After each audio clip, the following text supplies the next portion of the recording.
Alexander. McCollum staying with him. Spins, gets inside. Left-handed off the glass. Oh, what a sweet move. Giddey, tough spot. Backdoor. What a pass. What a play. And J-Dub picks the pocket of Trae Young. He'll take it himself. This is Udart. You're listening to the Uncontested.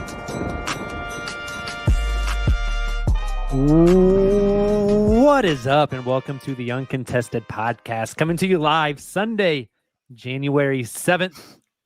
I'm your host for the evening, Jacob Niffen. I've got some dudes with me tonight. We got TP, Taylor Peterson. Nick's so embarrassed to be matching me. He changed his hat during the intro. Unbelievable. We got Nick Crane. Speaking of intros, that new one is dope. Wonder who did that. The architect of the new intro. We got Justin Peabody.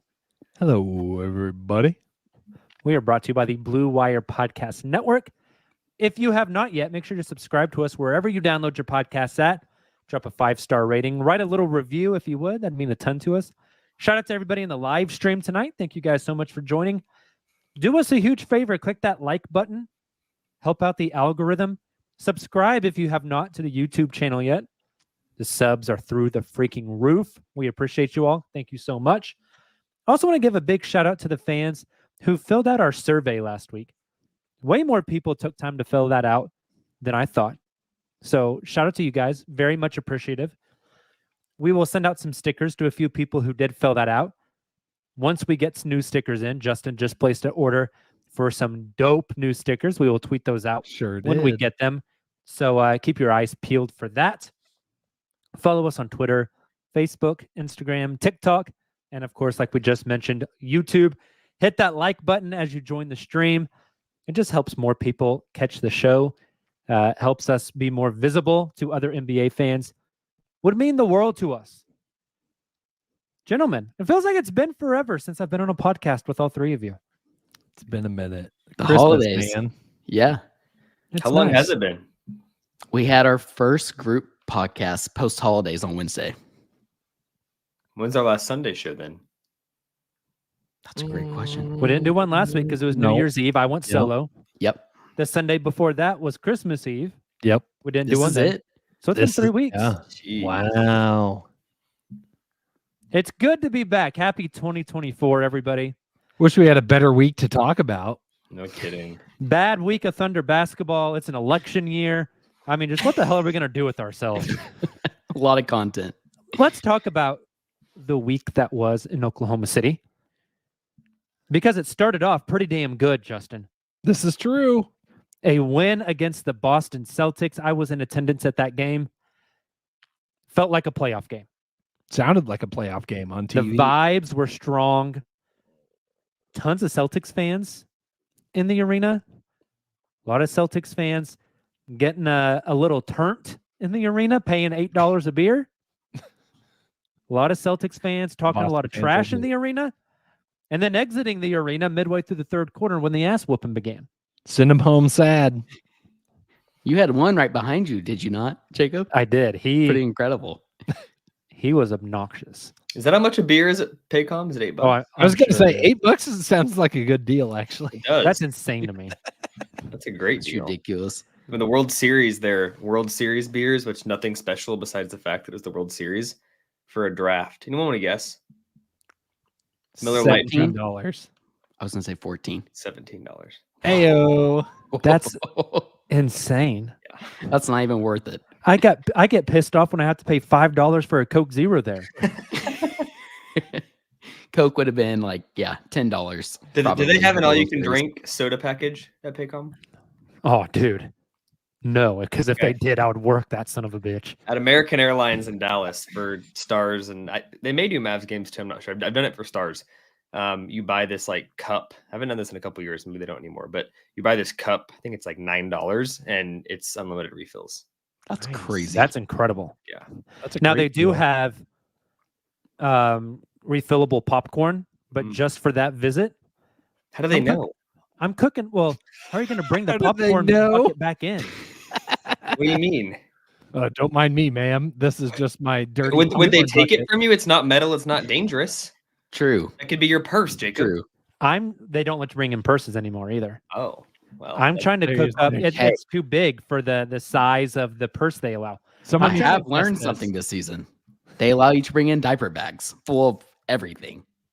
Done it twice. now He's this sneaking season. in the popcorn. Sneaking in the popcorn. Hey, if I can figure out a way to sneak my popcorn bucket in and out, it's over, Game bro. changer.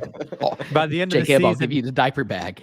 by the end of the season, I'm going to be paying like 10 cents per bucket of popcorn. I'm going to eat so Like- much damn popcorn. Like hiding it in the ceiling tiles of the bathroom closest to your section. Gross. That's I- amazing.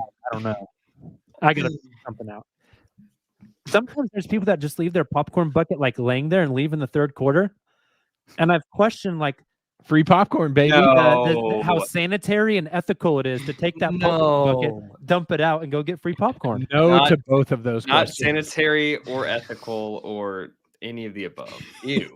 Oh my gosh. It That's reminds me of the disgusting. Portlandia dumpster diving sketch. Yes. What you're giving off those Yes. vibes right now, Jacob. Well, you know what?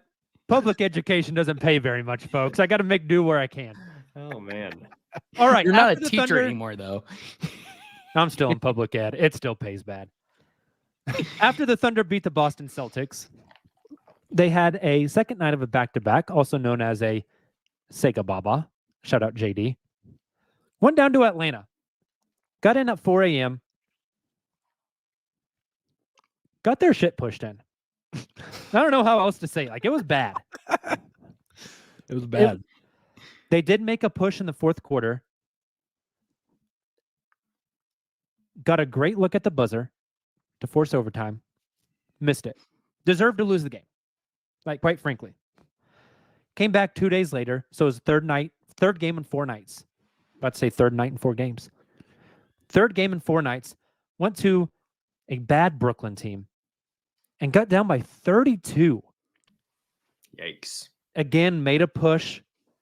Got it to single digits in the final couple minutes of the game. I know we talk a lot about how they're the Goonies. They never say die. They never give up. They should probably start trying before the second half. That might also help the equation, right? Second half's being generous. Yeah, probably like fourth quarter. J-Dub has been incredible in fourth quarters. It's been great. Leads It's the other team. quarters that have been bad. So my question for you guys, what do we take away from this week?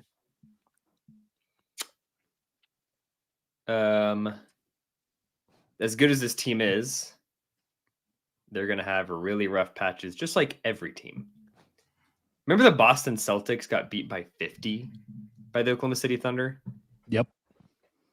Trade me in game. I'm certain, after seeing some stuff this last week, that their fan base was freaking out. I don't follow a lot of Celtics people. I'm sure they were freaking out. But guess Well, what? judging by how bad they were freaking out after Tuesday, That's what I'm saying. was it Monday or Tuesday? That's what I'm saying. Tuesday. I'm sure they freaked out. But a week later, you win another game, you win another 2, 3, 4 games the weeks following. You kind of forget about that. And that's my takeaway is assuming this is just a little blurb in the road and this doesn't end up being a loss to Washington this week. That would maybe A little sound the what alarm in the a bit road? more. What's in the road? Nick? I don't even know what I said. A Uh, blurb in a the blurb. road. blurb in the road. A little blurb in the road. A speed bump, dead deer, whatever you want to call it. Body. It's Dead likely deer. it's- Deer in the headlights. I can't believe It's I'm the one likely correcting you here. What kind of deer, Taylor? Bill Buck. Thank you. Oh my god. That That's wasn't what I even a take away. sounder. Was it horrible? Yes. Was it everything the Thunder is not?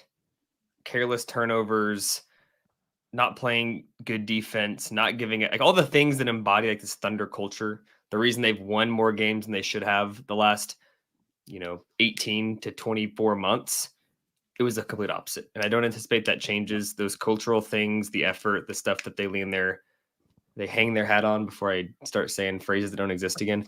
I think that's all it is just a 2-game stretch that will be forgotten with a couple more wins. It needs to be something they learn from. And this was what JD and I talked a lot about after the Nets game on our post-game show.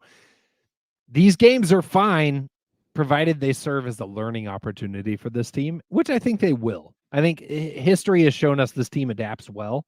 Look at the guys on this team, look at Chet. His first matchup against Jokic compared to his second and his third. These guys are hungry to learn, and that's part of a young team's growth process. If they learn from these 2 games, they'll be just fine. They have an opportunity to do so tomorrow night against Washington, where if they come out sleepy, you can start sounding the concern sirens immediately. But I don't anticipate that. I think what this team has shown us, especially a couple days rest, they should come out looking for blood tomorrow night against Washington. And that's what I expect, and that's what I hope to see out of this team, because you've done it twice in a row now where you've come out sleepy, and like you talked about, Jacob, you can't wait till the fourth quarter to decide to turn things on and play. If they do that against the Wizards, they will lose again. But I don't expect to see that. So they have to use these opportunities to learn. That's what young teams have to do. And I think they'll come out ultimately better for it. You can live with 2 mid-January losses. The Thunder have not had many inexplicable losses to bad teams this season. It's natural they happen at some point. As long as they're happening in January and not in May, you're fine with it. Hey, Taylor, let me follow up with this. Those 2 losses, we've talked a lot about this month of January coming up. 17 games in 30 days, 11 on the road, 5 back-to-backs with only 2 instances of having back-to-back off days. This is at the very beginning of January. Does that give you any concern moving forward in the rest of this game-heavy, road-heavy month for this team? Do you think we're singing a different tune if these 2 losses came January 20th and 21st versus at the very beginning of what we're considering a tough stretch? Well, first of all, I was going to say between Jacob and I both, the dogs are barking. So hopefully that's the case come tomorrow night with the Thunder. The dogs will be barking. We'll be back on track and not even worrying about this segment. It's a good question. What I had down was that I think this Thunder team is closer to that 8-1 stretch prior to these past 2 games, and they are this past 2-game stretch, as you guys talked so much about. Second night back-to-back with the Hawks, got in late on a road trip. Fully expect this team to rebound, no pun intended, against the Wizards tomorrow night. But I don't necessarily think this is like a worrisome trend.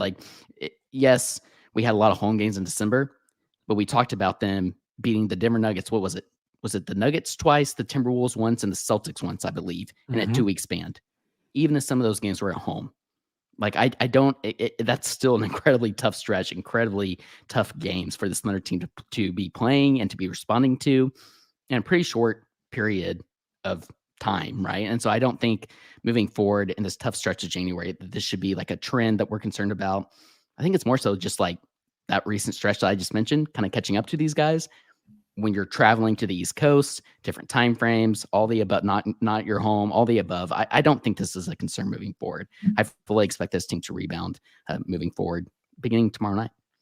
Yeah, for big picture perspective, we said entering the month that the 17-game January schedule coming out of that 10-7 would still have them in a really, really, really, really, really good spot. They're 1-2. Got to go 9-5 the rest of the way, which is also very obtainable. Definitely. What changed between that Boston game and these 2 losses? What was working so well against Boston?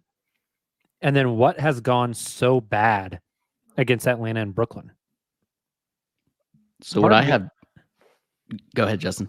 I was going to say part of it Nick alluded to earlier of it. It's all the things the Thunder were able to hang their hat on, right? It's the effort. It's doing the little things. It's moving the ball, getting the open shot, finding the best shot.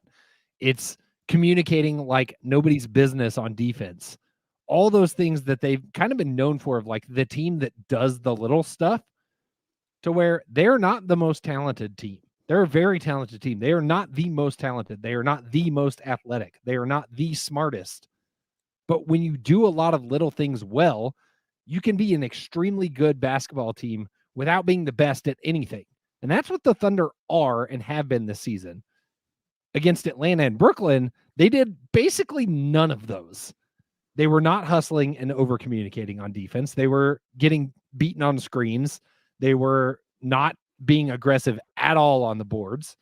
They were losing guys on defense. On offense, they were taking lazy shots. They were taking shots that you would expect. In that Atlanta game, you're exhausted. You just came off a big win. You got in at 4 a.m. You're going to settle for a lot of threes. And a team that's been great at shooting the 3-ball this season shot the 3-ball very poorly. That's going to happen. To do it again against Brooklyn hurts a little bit more.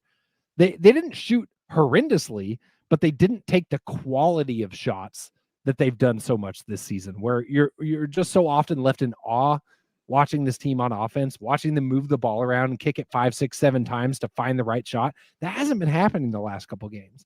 It's a lot more shorter possessions. It's a lot more 1-2 guys, ISO, take a 3. It's not the same level of attention to detail that we've seen out of this Thunder team. I'm sure some of you guys might have more nuanced takes on it, but like at a high level, it's not doing the little things that they've done so well this season. You nailed what I was about to say, I think, in terms of like the overall theme. And I kind of had the nuanced take of like the individual things that I think all come up to just the tired legs we've talked so much about, right? I had rebounding, 3-point shooting, free throw shooting, the pace and play just on and off ball. We've talked about how well this team is, the advantages, kind of to your point, Justin, that they have in regards to some of their off ball movement, the guard slip screens that we've seen so much about recently, like some of those things. We just aren't seeing the defensive rotations. All those were lagging, I think, during this 2-game stretch. And I think that all comes down to tired legs, kind of to what you were getting to. And I had those stats. We don't have to get into them if you guys don't want to. I think the biggest one, though, there is the rebounding. They were out-rebounded 100-73 these past 2 games. They were out-rebounded against the Celtics game, too, and they still won the game. But to Justin's point, they were doing all the other small things. You can overcome that when you're doing those other things that Justin talked about, not when you have tired legs, going through a brutal stretch. Like, I think those are kind of some of the things. I think, Jacob, you mentioned this earlier in the week. Like those weaknesses are kind of starting to emerge again as this team is a little more fatigued. I think another piece that hadn't been talked about enough is the like opponent game planning side of things. We saw a stretch earlier this season where teams had noticed some things defensively they could do to slow down the Thunder, and it worked for a handful of games. Oklahoma City made the adjustments. It was in the rearview mirror. Seems like now teams have maybe figured something out offensively. You got to think, like, every team across the league has tons and tons of personnel that all they do, like, you think like scouts, they're doing draft scouting. There's also scouts that are at NBA games and watching NBA games and like seeing little things they can do to exploit opponents in the future. Maybe there's something small that teams have found off. Like these last 2 games, we talk about the turnovers and it's been defensive primarily. Like 100%. Teams are having career, like, most points in a half and most points in a quarter and best 3 play. I'm not saying this is the case, but there's likely something that teams have found out that they're trying and it's worked, and Mark and staff will adjust and it'll be behind them. But like these things happen throughout the season where something that will work against you is exploited and teams attack it and then you fix it and then that didn't work anymore. And that may be a piece of this too. 100%. I've seen kind of 3 things that I kind of pinpointed this past week. 2 in the loss, 1 in the win. The things in the loss, number 1 has been mentioned here multiple times, but the rebounding. They started off the season horrific, rebounding the ball. That was all we talked about, was the rebounding. And then that problem kind of solved itself. It's not like they became an elite rebounding team, but it wasn't as big as a blemish. It wasn't as big as a deficit for them. It's reared its head again. And for me, this is a team of a bunch of guys who aren't high-level rebounders. This isn't your Steven Adams and his Cancer teams of the past. They have to give much more of a concerted effort to rebounding. And when they don't, when you're not pushing for those rebounds super hard, this is a team that can get beat up on the glass. And I feel like they kind of took their foot off the gas a little bit. And it's human nature. It's really hard to keep your foot on the gas all the time. Yep. That was thing one in the loss. Thing two in the loss, and I don't have it pulled up here in front of me. I tweeted it out at the conclusion of that Brooklyn game. The free throw disparity is massive.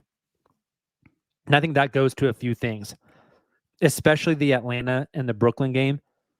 I think they were tired and they were reaching more defensively, which leads to more fouls. I've been kind of surprised that the amount of whistles the Thunder are getting, or lack thereof, hasn't climbed more for the team that leads the league in paint touches. You would think they would get a ton more free throw attempts. They're just not. I think Shea's down like 3 attempts per game from last season, which is really big. I thought they'd get more free throws. They are not. And I have. I have that stat for you because I used it when I was on the Sports Animal yesterday, and I gave you a shout out, Jacob. Humble brag. I said, from my good friend and podcast co-host, Jacob Niffen, but over the last 11 games, you tweeted this out, 231 to 288 free throw attempts, or free throw attempt disparity for the Thunder, 231 to 288. That's I think it comes out to almost like 4 or 5 a game. 21 points versus 26.2 average points per game. Discrepancy there. So if the Thunder are equal on the rebounds at the rate they shoot free throws, which is like best in the league, you're getting 4 more points a game. And that pushes you over the top in those last 2.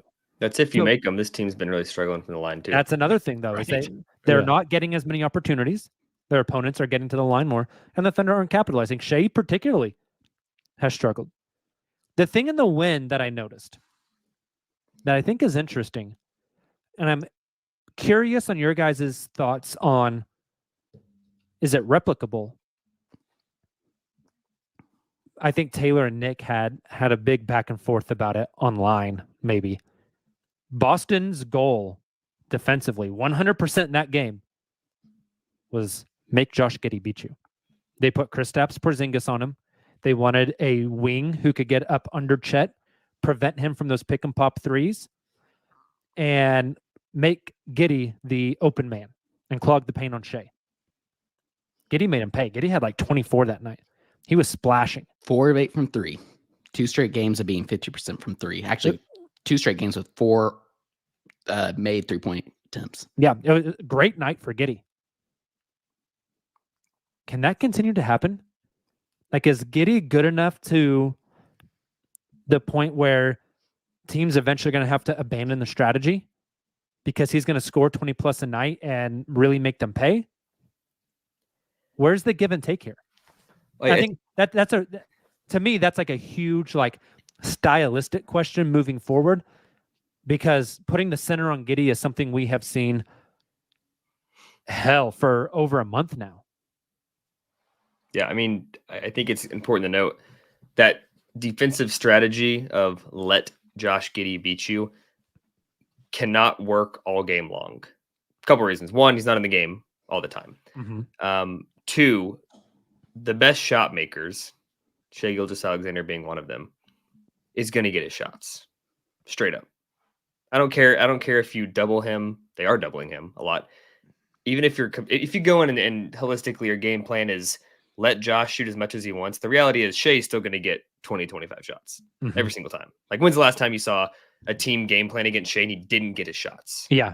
He doesn't shoot. It's even these last he doesn't 2 want games, to shoot.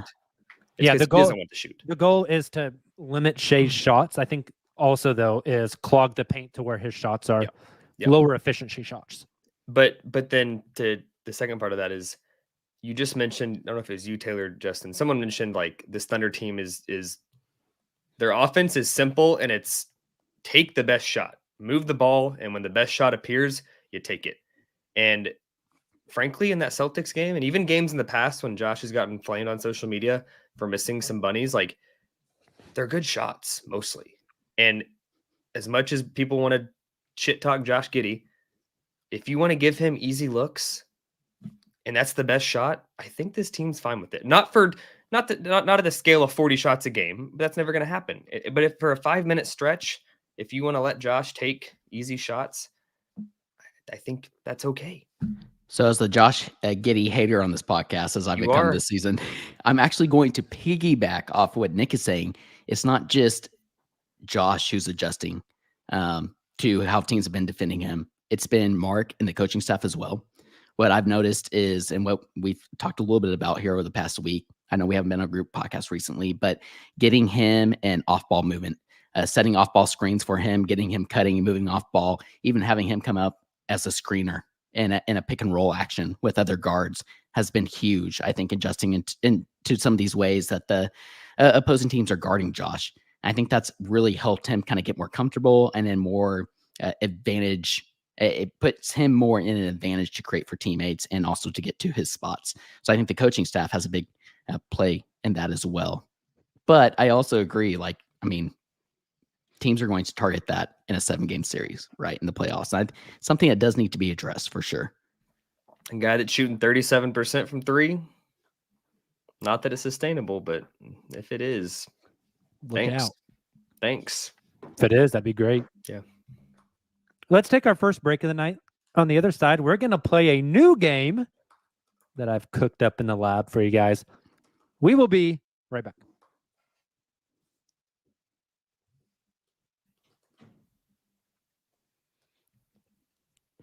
And we are back.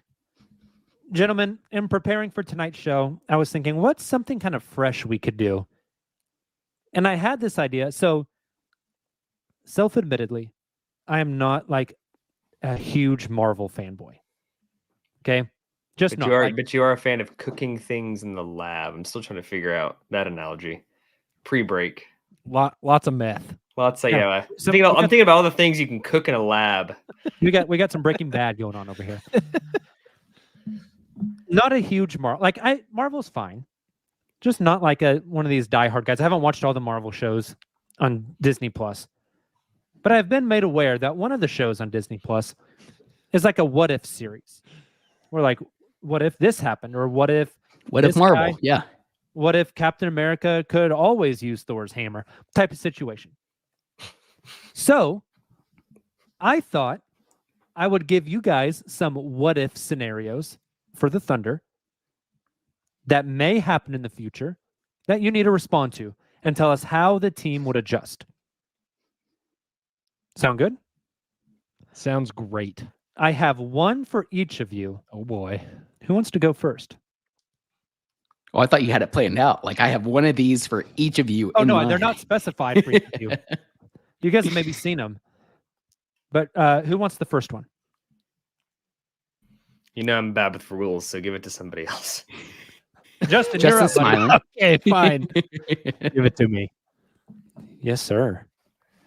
Another. Justin, the first what if. Never mind. Let's piggyback on a conversation we were just having. What if the Thunder get into the playoffs and Josh Giddey is largely ignored on offense, has a center on him, and is perpetually targeted defensively, and it is clearly the reason OKC loses their first round series? What if that happens? Wow. Thanks for the depression. I think that depending on the matchup, right? Like depending on who you're playing, I think would play a factor in how I as a fan would feel about that outcome. I think you have to make adjustments both to Josh's game, right? Like if you're a guy that they're going to treat that way, you have to find ways to make them pay. If you're ignoring a guy on offense, you have to find something you can do to make them pay for that. We saw that with a guy like Andre Robertson, right? Not an offensive threat, but developed a pretty solid back cut before he got hurt. And that allows you to take advantage of the other team, totally ignoring you on the defensive side of the ball. If that happens, Josh has to find something. I don't know if it's a back cut for Josh. I don't think he's skying in for oops like Dre was, but something, right? He's 6'9". He can use some size. If Silva's here, he's probably playing the 6'9" things sounder at the moment. I'm playing it in my head. but like he has tools available that he should be able to exploit in a mismatch most of the time. Unless, the second part of your question, he has a center on him. So what do you do with that, right? Like, I think there's opportunities there depending on who the center is. That's where the matchup comes into play. Like, depending on who that specific matchup is, there should be things that he could utilize. And that would be, if I were the coaching staff, that would be the number one focus into the summer. Like, okay, if the 3-point shot is not going to be the reliable shot that you hope, which it could be still, but if it's not, what is it? What is the thing that he can bring to the table? On the defensive side of the ball, again, it's similar in that you don't have to be the best defender, but you have to communicate. You have to know how to rotate. You have to know how to work with the other 4 guys on the floor. And then also you just have to be like okay with what that means in terms of like situational playing time. Like, if you're going to get cooked defensively, you're probably going to be on the bench in any crucial defensive possessions, which means you're probably going to miss some crucial offensive possessions too, because you can't always just sub in and out offense for defense. So I think like there's some role adjustment that would have to happen on Josh's side. So maybe re-expectation setting, but really it comes down to, you've got to figure out a way to make this guy be valuable on the court in that role, given the situation that he's put in. I don't think, based off one playoff series, I don't know if this is what you were fishing for. I don't think it means pull the plug, send him elsewhere, find a trade, ship him off. Like, I don't think that's the outcome of a single playoff series loss. Yeah. I think it is a moment for reevaluation to figure out how to set this team up for success moving forward. Yeah. And I think too, I know this is a thought exercise, but that would never be the sole reason the team would lose, because he would not be playing in those final games if it was very clear game 1, 2, 3 that you was would hope, but I've watched Kendrick Perkins lose a team a playoff series. So like Fair. The most important Era, playoff different series. coach. Yeah. But That like, is key. you would hope.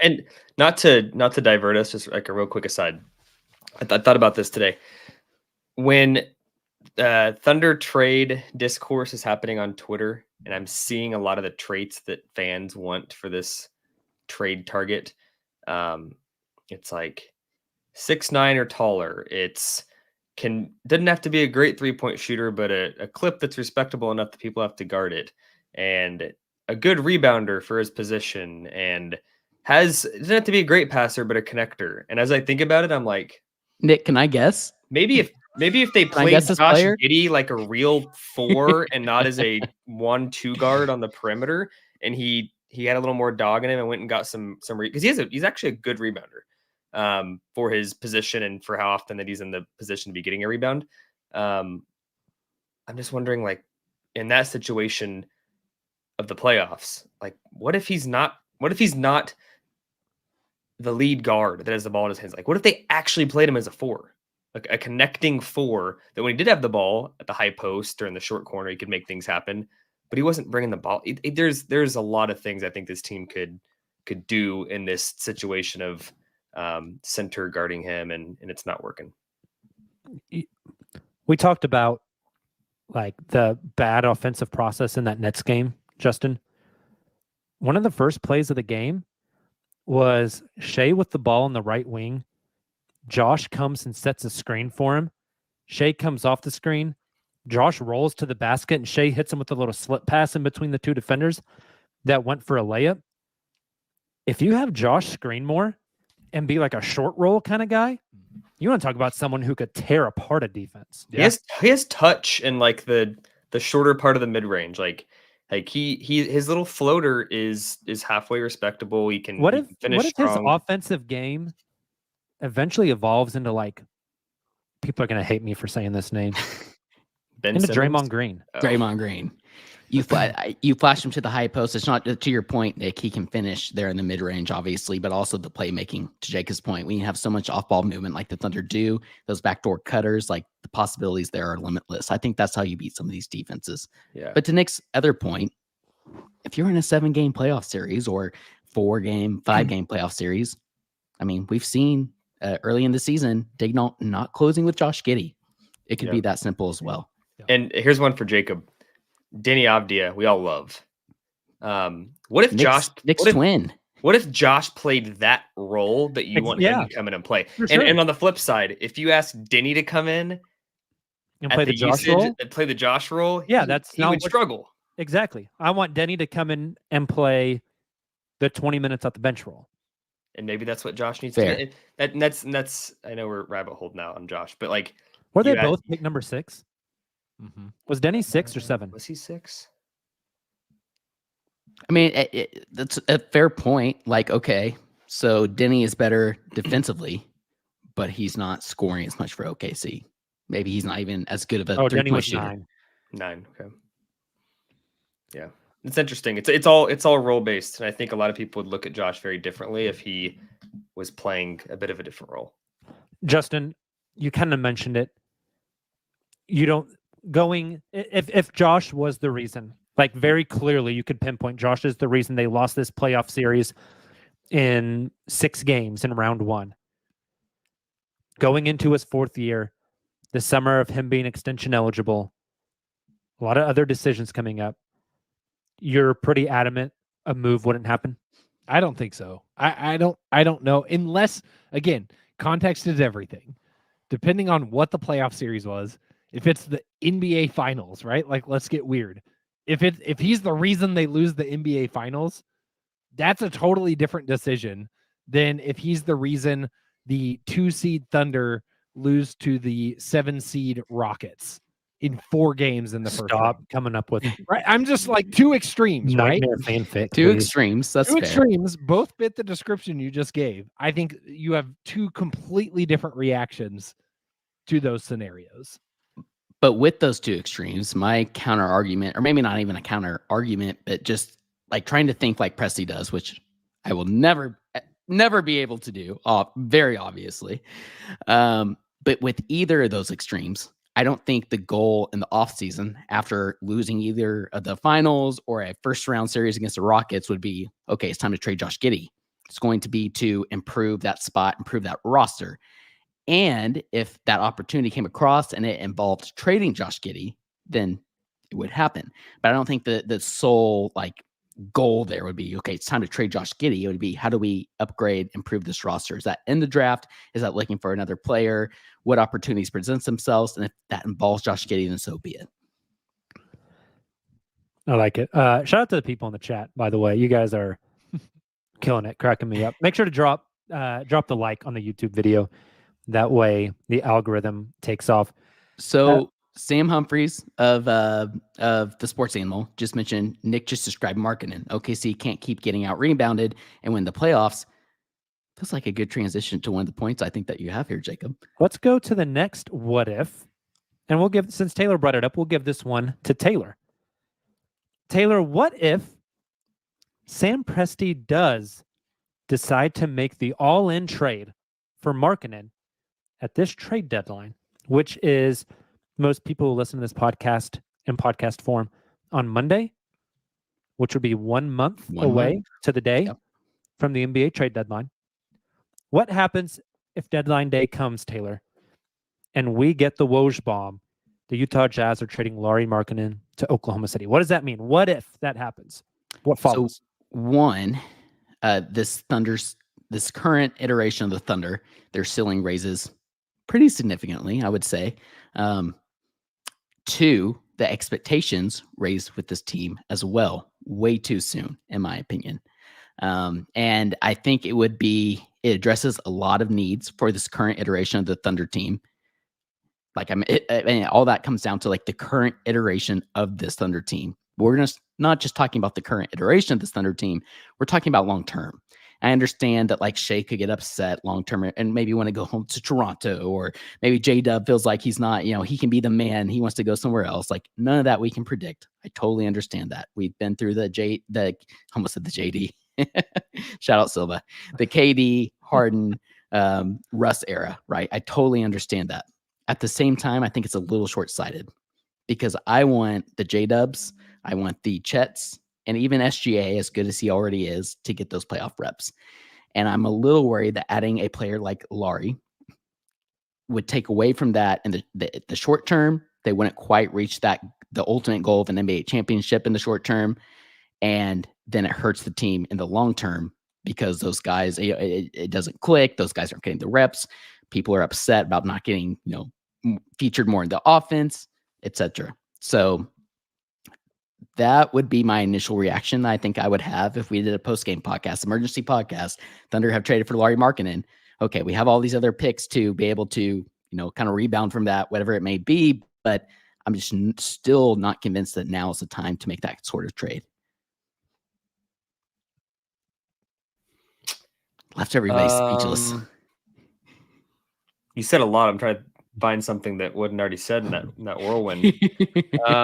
My big thing with that one, if a Lauri Markkanen trade came across, my first reaction is, holy shit. He pulled the trigger. Like, oh my God. Yeah. And after it settles in, I think, and I've said this on this podcast before, Lauri's like 27. He wants to come in and get his shots and have his role now. How far back does that push Chet and J-Dub? Because if my options this season are have Lauri Markkanen take 14 to 15 shots per game in the playoff and be efficient, but those shots are coming at the detriment of Chet and J-Dub, or lose in the first round of 5 games, but Chet and J-Dub get all those reps, I'm taking the latter, and it's not a question. I think it is a lot easier to get a fringe guy, a small role guy, and ask them to ratchet up their volume a little bit than to get somebody who is out of Pandora's box, like Lauri Markkanen, and push them back in. If you're trading for Cavs Markkanen or Sure. Bulls Markkanen, it's a different question. Sure. But he's out. Now to bring him in and say, oh, hey, we traded for you, but we want your role to be 75% of what it has been. Fourth man. I think that's so much more difficult. And he wasn't great. I mean, obviously he's a better player now, but he wasn't great in that complimentary role. Yeah, agreed. Frankly.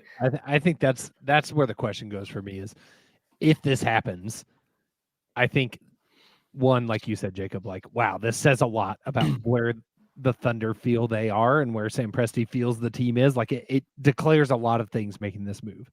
What I would hope is that, Presti feels confident about what Markkanen would bring to this team in terms of role, in terms of fit, all those types of intangibles. Like maybe Markkanen doesn't want to be the dude. I have nothing. He wants a max contract. He needs to be that dude. Yeah, for sure. But like, maybe he'd rather be an option on the Thunder than the dude on the Jazz. Sure. Or the dude on insert blank for a non-contending team. Like maybe that he's okay taking a sacrifice in role in order to win a championship. I don't know that. Nobody knows that. Lauri Markkanen might not even know that. But if that's the case, then like, yeah, I think you feel really good about that option. To your point, how's it looked previously? Not great, but like, do we think the Cavs and Bulls are the best comparisons for this Thunder team? They didn't necessarily develop him. He had a lesser role on those teams, but I think he'd look very different on the Thunder than he did on those two teams. He's not going to look like Jazz Markkanen on the Thunder, but I don't think he looks like Cavs or Bulls Markkanen either. But the other side of that is it's not just Markkanen. It's the Utah Jazz and Danny Ainge. You have to think about that as well. Just because opposing GMs are, reaching out to the Jake Fishers of the world. Shout out Jake Fisher. Nothing against them, but like saying that, well, maybe Markkanen's available because the Jazz haven't been as good as they thought they were going to be this season. That does not mean that he's available. That's why I have come back as well. They've been balling, dude. Hey, I hope they don't trade Lauri Markkanen. That way the Thunder get that pick. Right. True. My to get that pick. My only concern is this false sense that the Thunder's window is right now because they have 2 cheap star level guys and Chet and J-Dub. That becomes a reality if you trade for Lauri Markkanen, because then you have Shea and Lauri on max contracts very, very soon because he is due for a contract and he does want a max contract. Then you got J-Dub and Chet who are going to want those rookie max deals and are probably very deserving of such. So right now the window talk is, I think synthetic. You trade for Laurie, that window of talk is real. You 100%. damn sure better take a real shot at that championship. Yep. That's what I meant when, like, if this trade happens, right? You're declaring something. Yeah. And I think you said it perfectly, Nick. You are saying we're gunning for a championship right now. Justin, let me ask you something. Let's fast forward 12 years.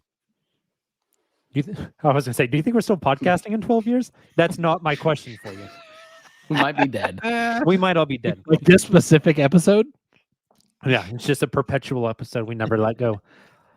12 years from now, Yes. who's had the better NBA career, Laurie Markkanen or Jalen J-Dub Williams? J-Dub's already off to he has a large head start currently. And I think that helps this case quite a bit. So you're saying J-Dub? Yes. Okay. I like it. Speaking of, let's go on to our third and final what if for our man, Nick Crane. Nick, what if in 18 months, which would be July of 2025, J-Dub decides he wants to be the man and wants his own team, very much in a flashback to the James Harden situation in Oklahoma City. If 18 months from now, J-Dub approaches the Thunder front office and says, I think I'm good enough to run my own team. I'm tired of being third fiddle in Oklahoma City. I want to trade. What happens? What if? Well, to clarify, that wasn't exactly James Harden situation. You're saying just more like a guy's good enough to potentially break out as the number one on the different team and doesn't want a reduced role here. I think we all assume that SGA and Chet are going to be like the options 1 and 2 on this team in 18 months. Having J-Dub is incredible. But what if J-Dub has the thought, I can go and run my own team. I'm tired of being third fiddle. I want to go be a heliocentric player. I think for starters, there's a reason that you like rookie scale deals because you kind of have a lot of the power in this whole equation. I think Oklahoma City's better set up today than they were in the Harden situation, in the sense that at least it feels like there's a much more clear-cut value prop for a young emerging star. Like, in return, you get lots of picks and players that can produce now, and a guy that probably has the same amount of upside as J-Dub, but hasn't proven he's that guy yet. And so you get some hope back. You're not getting, no offense to the trade package for James Harden, but you're probably getting something a heck of a lot better. I think that I would be shocked if that conversation happened. For a guy to be, what would he be, 4th year in the league at that point, and saying I'm ready to be that guy just seems pretty damn outlandish. I don't know. Shock. Like, what if? I'd be shocked. But I do think that if that did happen, you probably get some pretty damn good value back for him. I think it's not only future picks, which Oklahoma City probably doesn't need at that point anyways, but you're also getting back some good value. Like, there's probably a team out there that has, I'm trying to think of an example today, like the Hawks. You're saying, okay, give me Trae Young. Like, if you're ready to rebuild and you want this young guy, give me Trae Young. Because I think you get back really good value for J-Dub, obviously.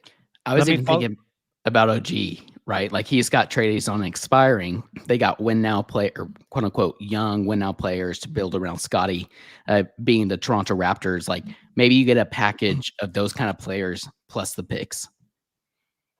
Yeah, it still scares the shit out of me because he's on an expiring contract, and he could walk for nothing, and then you traded Dub for a bunch of random rental. Yeah. No, I'm not saying OG. So I meant the opposite. Like, imagine OG last season. You get those kind of win now players plus like 3 first-round picks or whatever it was rumored. Maybe that is the package you're looking at. Yeah. Nick, let me follow up on your answer. If that was the case in 18 months, in our hypothetical what if, you think the Thunder are just going to move him? No. That was my first comment with the leverage. Like, okay. I don't think a guy in that situation has the power to say, move me. Have we ever seen that before in history? I don't think we have. Not successfully. No.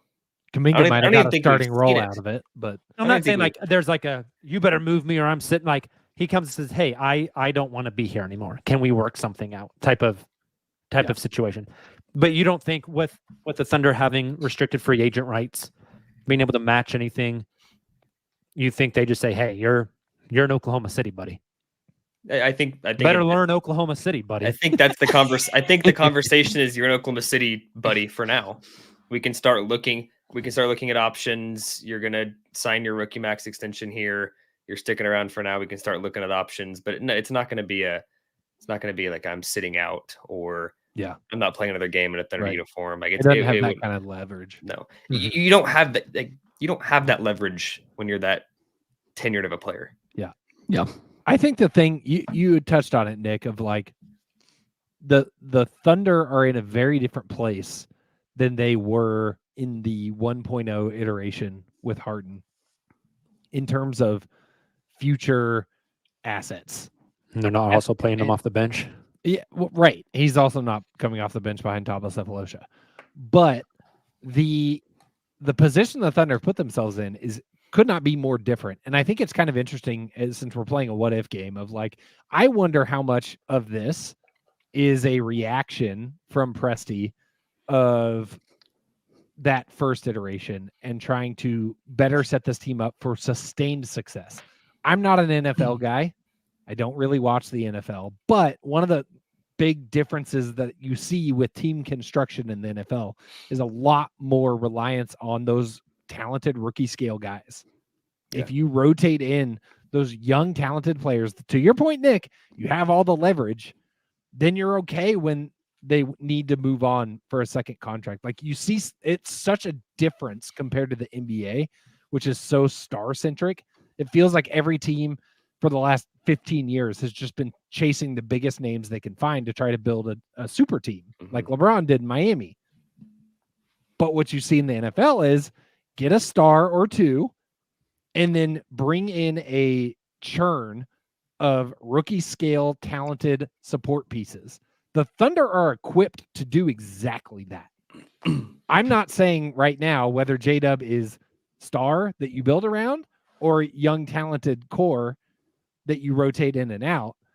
But if one of those pieces ends up being one of those, you have the ability to continue to draft well, to continue to bring complementary pieces in. If you lock down, let's say for example purposes, it's Shea and Chet.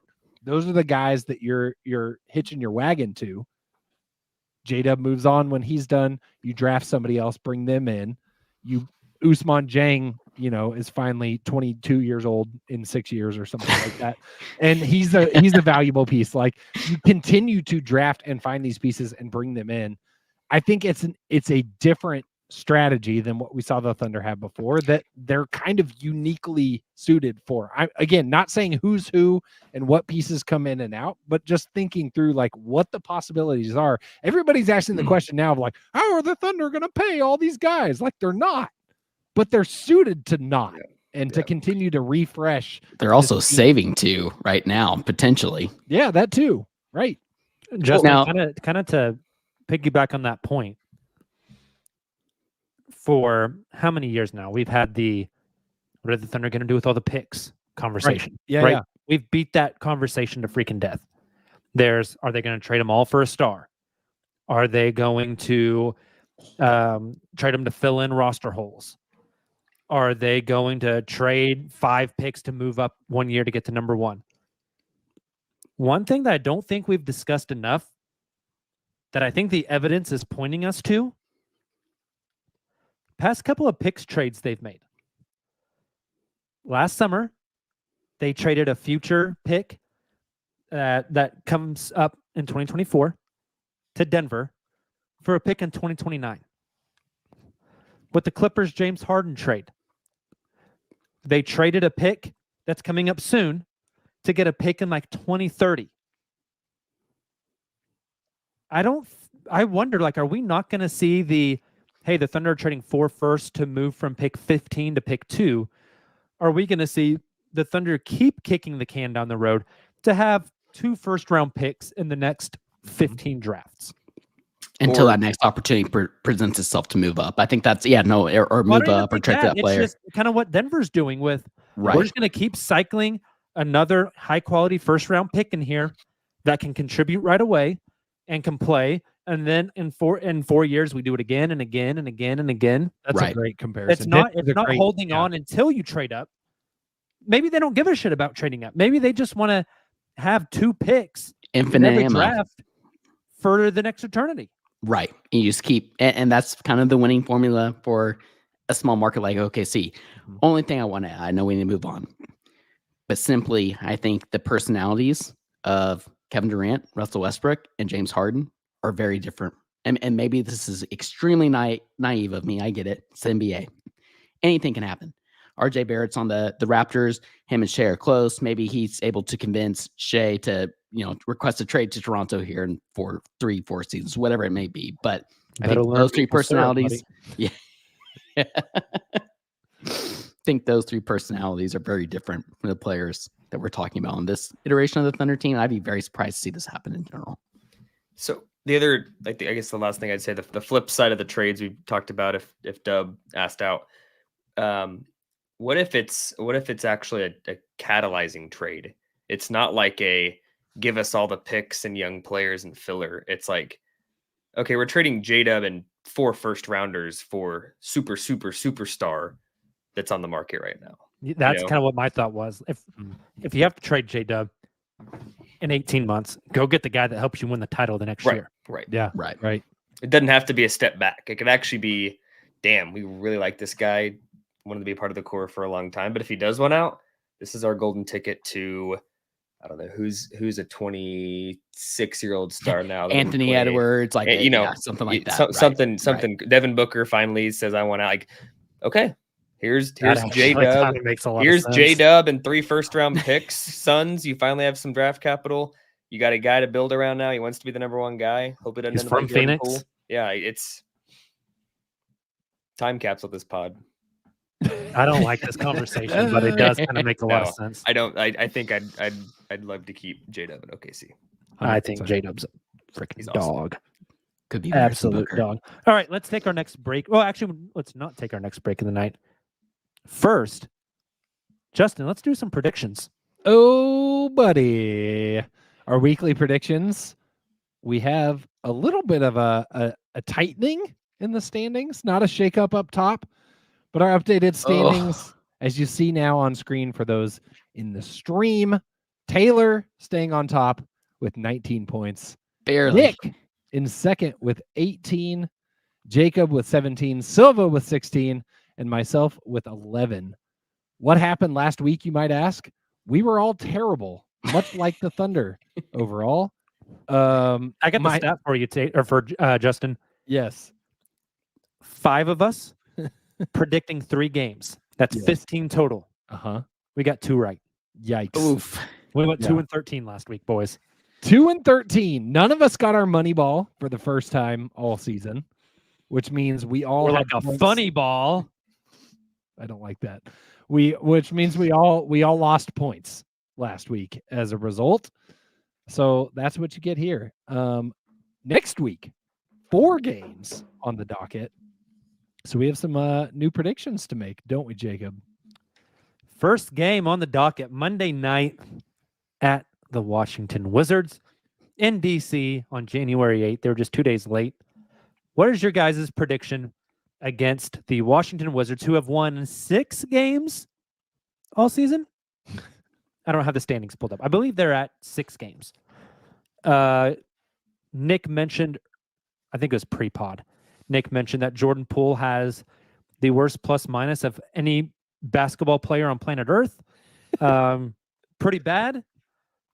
Taylor, what happens in DC?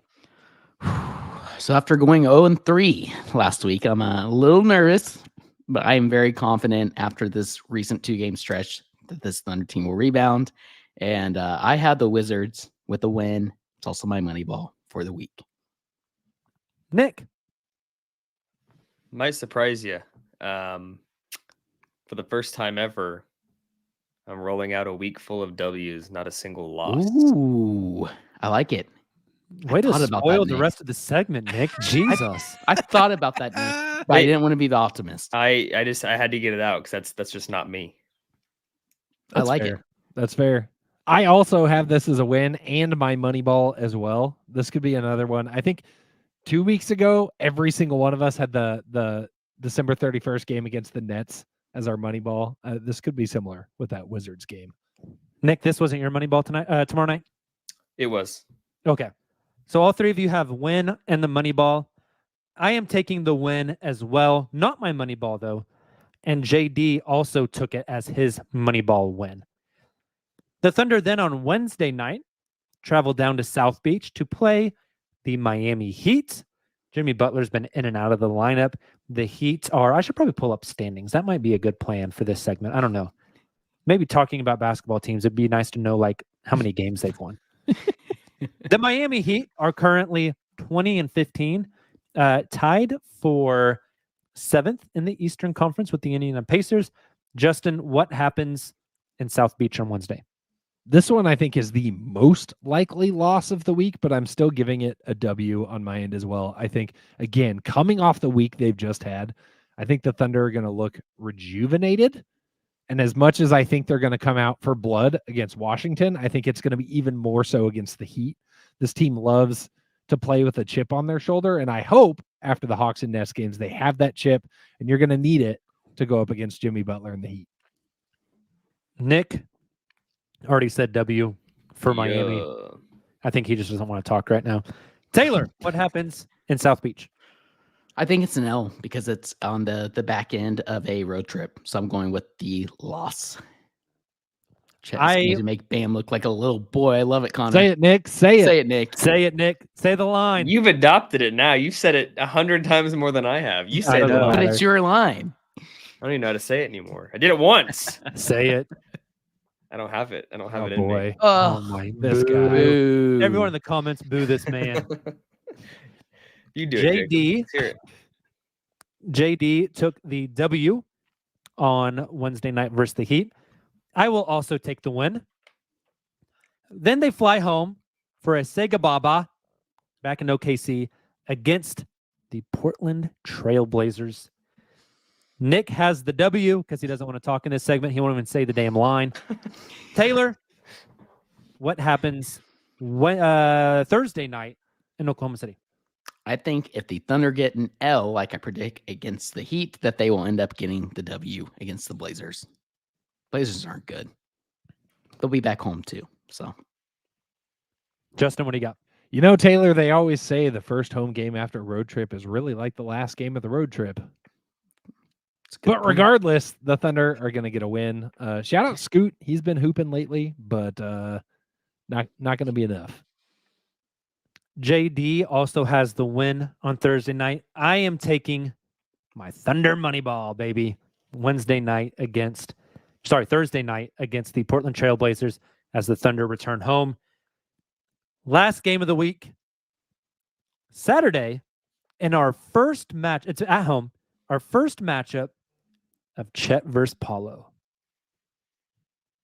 This is the one I almost gave an L.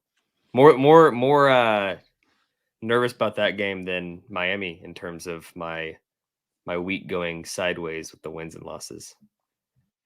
I agree with you, Nick. I think I'm really excited to watch this game just as from a fan perspective. I think it's going to be super fun. The Magic have been great. I think seeing these two teams hopefully at full strength go against each other, it should be a blast. Should be. Is it on national TV? It's not. It should be. It should be. Is it not? One of them is. I think it is. It is? Oh. Yeah. I think it's there one you of go. the national TV ones. Put me down for a win on this one as well. On national TV, we'll just go ahead and manifest that. I think it's gonna be a lot of fun. No, it's not actually. I was trying to look it up. One of the Magic games is. I swear to God, it was. Taylor, what do you got Saturday night? I also have the W. To what both Nick and Justin said, this is the one I'm most excited about. I think the Paycom will be rocking again. They're back home. They have a night off in between, back in their own beds. I think we see a rejuvenated Thunder team, and I think they'll pull it off. Yeah, it's the second Orlando game on TNT. That'll be Orlando. Those sons of bitches. Date is that, Nick? Do you have that? Oh, No, it's okay. Never mind. On, Sorry. I thought you had it. no, it's the day before Valentine's. Okay. So it's coming up. Yeah, very soon. Here's my money ball. Somebody on Twitter that thinks they're a smart guy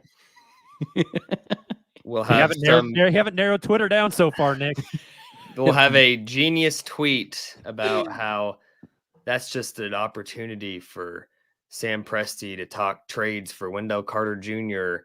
because the Magic and Thunder are playing each other and their GMs are going to be talking. And oh my gosh, it's going to happen. Just wait for it.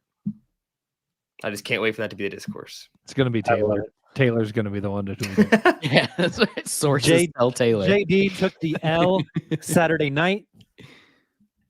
I'm with Nick, baby. I'm going a full week of W's. All that the Magic W's. game is going to be a blast. I get paid as the optimist of this podcast, but man. Here's my money ball, Nick. Saturday night, the Thunder have started to match minutes for certain guys. Like every time Steph would check into a game this year, Dort would also go to the scores table. Put that down Saturday night for Dort and Paulo. I think they're going to have Dort guard Paulo Banchero the entire night. I think that we're going to see a lot of J-Dub on Paulo. I agree. That was my thought, yeah. And I also, for the record, think that Paulo is the kind of guy that can exploit Chet's lack of physicality. That's just what he does. He's bully ball, man. Yeah, Chet will get him a few times, but I think they're going to have Chet on Goga most of the night. Goga's starting for them now. You have the high school teammates of Chet and Jalen Suggs getting back together and playing their first pro game. Suggs has been awesome. I can't say Jalen because there's so many Jalens. Defensively, Suggs has been great. He's also made the most threes on the team. Yeah, he's going to match up against Shea. I hope Shea gives him the freaking business. It's going to be a fun matchup. Give me the dub. Saturday night in Paycom. The fans get a chance to pregame a little bit before they head to the arena. Someone in the chat just said that it's unlimited refills on a $9 soda at Paycom. I was not aware of this. Look out. Jacob's getting turned on Coke Zero. I'm paying $1 a glass, baby. I'm getting $9. But what if you could sneak that cup in? Oh, sticking it down my pants. They're not going to tap me down, baby. That's Panera Lemonade has nothing on Jacob's $9 refill. 9 Coke Zeros deep. It's going to be the fourth quarter, and you're going to see somebody getting carried out on a stretcher in the 300 section. Jacob's going to have a camelback taped to his body under his shirt. Coke Zero. He's just going to get a refill and pour it into the camelback. So if you see it, hand it back to him. I just stay in the line. I watch the game on the little TV in the foyer. See a guy in the top row of Loud City sipping Coke Zero through a camelback straw. You'll know it's Jacob. All right. Do they have deliveries yet in Paycom? They do not. No. You can order food, but it doesn't get delivered to you. Okay. Soon. That'd be dope. Imagine that. Okay, so Brooks's favorite thing in the 2 games he's been at. Box of Empire Slice. Brooks's favorite thing the 2 games he's been at is the giant balloon drone that the Thunder have. Imagine that thing bringing you food, dropping it down. Now we're talking. Bringing Jacob some Coke Zero. I love it. Let's take a break. On the other side, we will do a quick round of Around the Association before we get out of here. We'll be right back.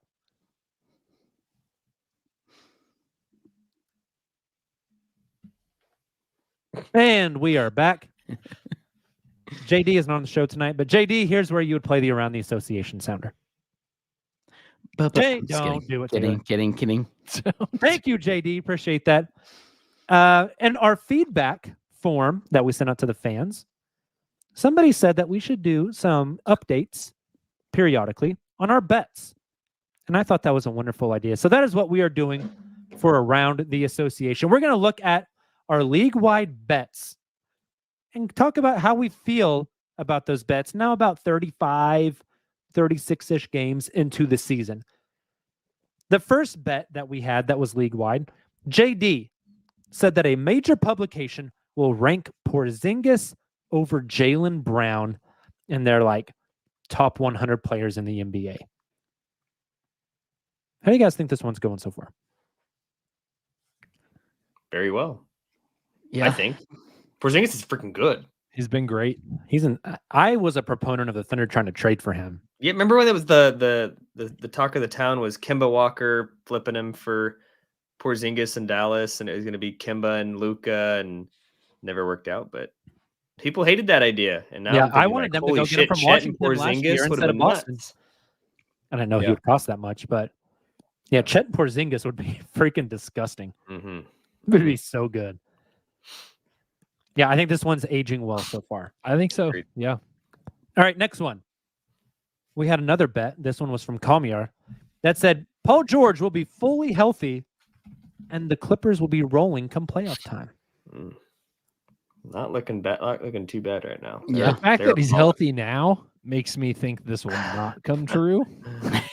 Like I think Paul George has a maximum number of games, and unfortunately, he might use them all up before playoff time.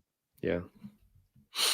Yeah, no, I agree. It looks good now. I'm still skeptical, but we are like over a fourth into the season, and definitely looks good, especially with some of the depth that I think the Clippers have found now trading for James Harden. Next one. This was a Nick bet. Either Zion or Ben Simmons will make all NBA this season. The second half of this bet was insane, Nick. I thought it was insane on the night you made it. The first half sounds good. Like Zion, he could make all NBA. Ben Simmons, not so much. I didn't do it for Ben Simmons. Yeah, I'm sure. But still, that was a crazy name to pull. I think it was actually, I think the bet started off pretty simple and then it like went down a rabbit hole and then we ended up like making it this or that bet. Wasn't spicy enough, so you threw in Ben Simmons. That sounds right. And it's an or, not an and, by the way. One of those two. Right. I guess I'll answer this one. It was mine. I don't feel as good as I did to start the season. I don't feel bad about it though. Like I don't as much as Zion gets trolled on social media, I don't think anyone can make a case that he's not a top 30 player this year. Yep. If you're top 30 and it's 15 spots, it may not be trending that direction, but with the strong close to the season, Pelicans they're still over half the standings. It's still an open door. Ben Simmons, not so much. You never know, man. There's still half a season left. I think he's already botched the 65 game sample size that you have to have. I don't know if he's going to play basketball again. Bigger concern. Here's a Justin bet that's going to take a little bit of research, Justin, because I don't have the name. Oh, I have it. Don't you worry. Oh, look at Justin.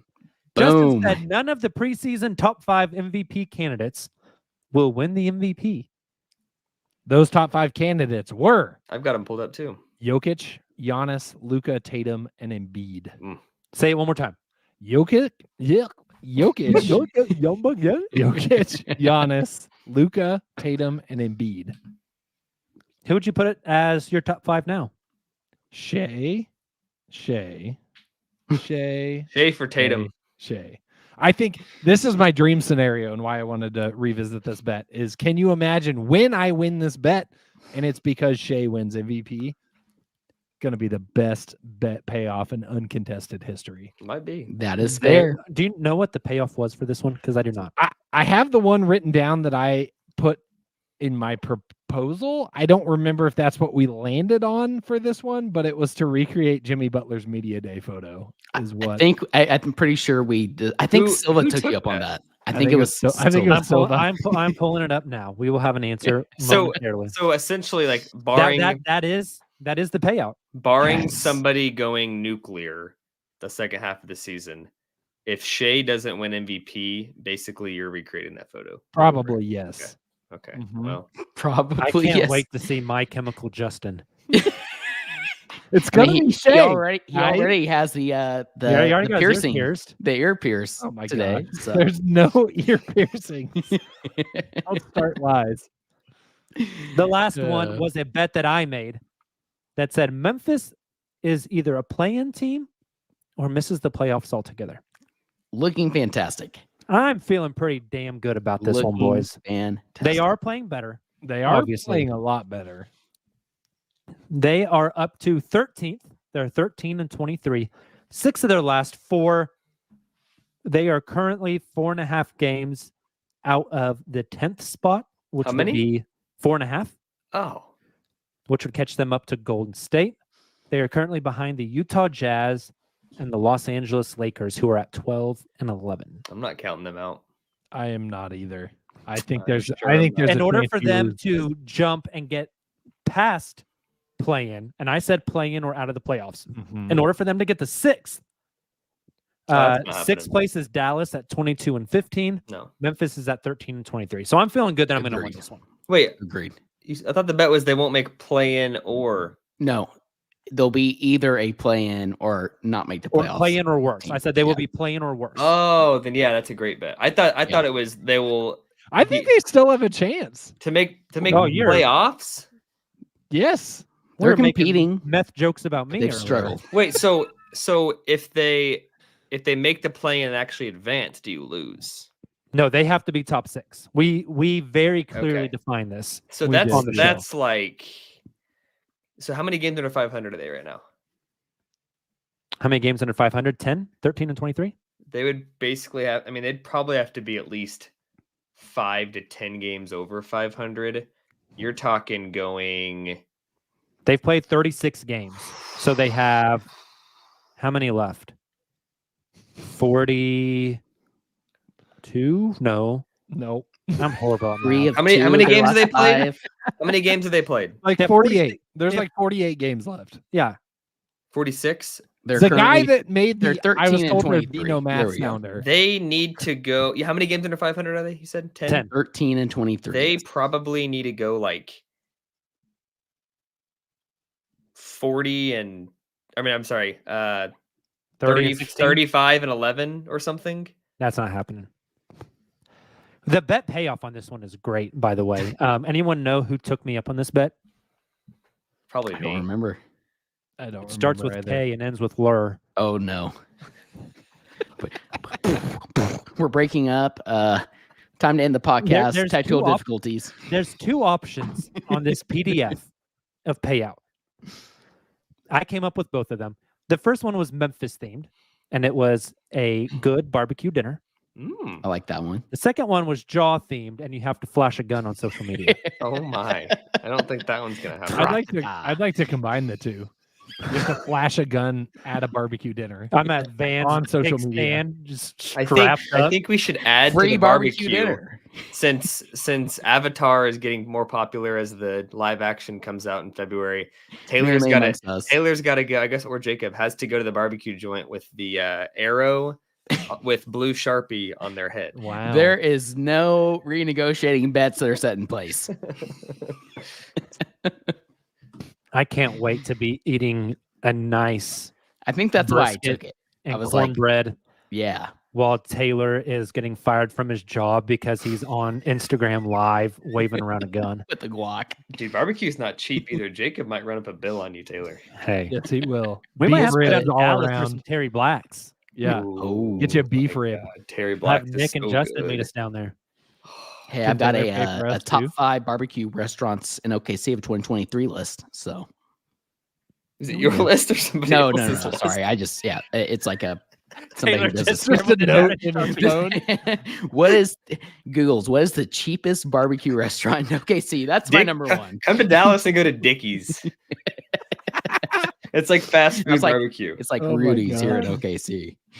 Dickies is worse Yeah. than Rudy's. Ugh. Rudy's has good breakfast tacos, low key. Hey, shout out to Rudy's has Dickies great and Rudy's, who will now never sponsor this podcast. We That's appreciate true. you. That's fair.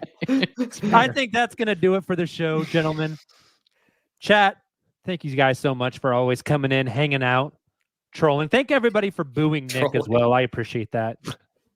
He deserved it. Make sure before you log off, hit that like button on the live stream.